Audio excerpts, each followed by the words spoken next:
Bonjour, j'espère que tout va bien chez toi. Bonne semaine.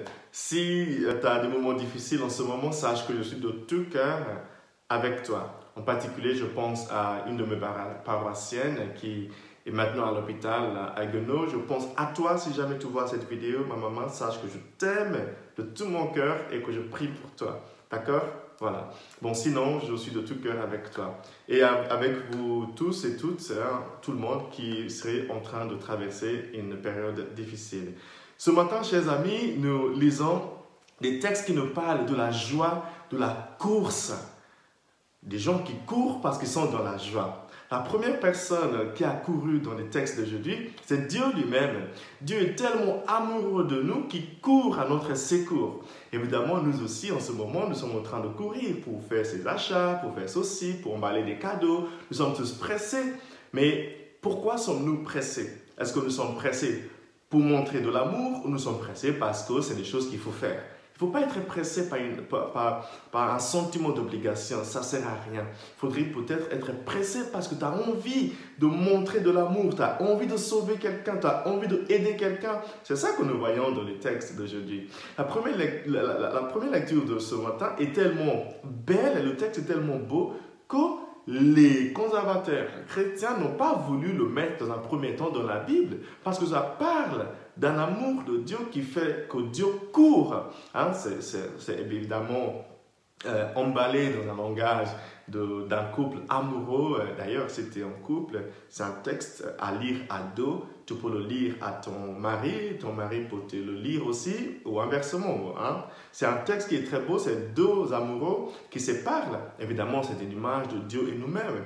Donc, il nous parle aujourd'hui, il dit, regarde, regarde la voix de mon bien-aimé, c'est lui, il vient, il bondit sur les montagnes, il court sur les collines. Mon bien-aimé, pareil à la gazelle, au pharaon de la biche.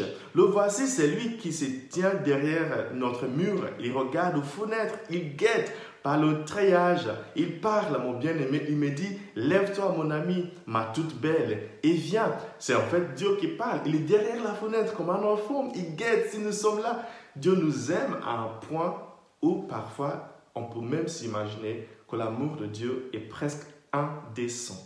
C'est ça en fait. C'était la raison pour laquelle des gens qui ont canonisé, hein, des gens qui ont choisi les textes, les livres à mettre dans la bibliothèque, comme nous appelons la Bible, n'ont pas voulu mettre ce texte parce que c'est fou, c'est un amour fou. Yes, oui, Dieu nous aime avec un amour fou. C'est ça le message de Noël, que Dieu est prêt à tout pour nous. Escalader les montagnes, grimper sur les collines, juste pour nous montrer à quel point il nous aime. Dans l'évangile de ce matin, qui est tiré de l'évangile selon saint Luc, chapitre 1, de verset 39 à 45, nous avons le récit qui est une continuité du texte d'hier où l'ange Gabriel est venu annoncer à Marie qu'elle allait mettre au monde Jésus. Marie, à son tour, la Bible nous dit ce matin qu'elle part avec empressement. Elle part avec empressement. Pourquoi? Parce que l'ange lui a dit que sa cousine, Élisabeth, allait aussi mettre au monde. Elle qui était stérile, elle qui était une femme âgée, allait aussi avoir un enfant. Marie s'est dit, waouh, c'est difficile, ça doit être difficile pour elle. Je vais y aller pour l'aider. Donc, elle était pressée pour aller donner un coup de main à sa cousine qui était une personne âgée, enceinte. Chers amis, nous sommes tous pressés en ce moment, à 3-4 jours de Noël, à 10 jours à la fin de l'année. Nous sommes tous pressés, nous sommes tous en train de faire les dernières courses, nous sommes tous en train de courir. Mais c'est peut-être aussi un moment de nous poser la question, je cours où en fait? Pourquoi je cours? Est-ce que je cours par amour? Est-ce que je cours pour aller aider quelqu'un? Est-ce que je suis pressé pour les bonnes raisons? Sinon, c'est peut-être aussi le moment de se remettre en question et se dire pourquoi est-ce que je cours en fait?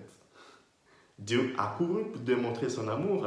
Marie a couru pour aller aider sa cousine Élisabeth. Et toi, pourquoi tu cours? Pourquoi es-tu pressé? Pourquoi es-tu stressé? Peut-être ces questions vont te permettre de te dire, peut-être c'est le temps de respirer, d'arrêter de courir ou bien courir pour des bonnes raisons. Que Dieu te bénisse aujourd'hui, le Père, le Fils et le Saint-Esprit. Amen.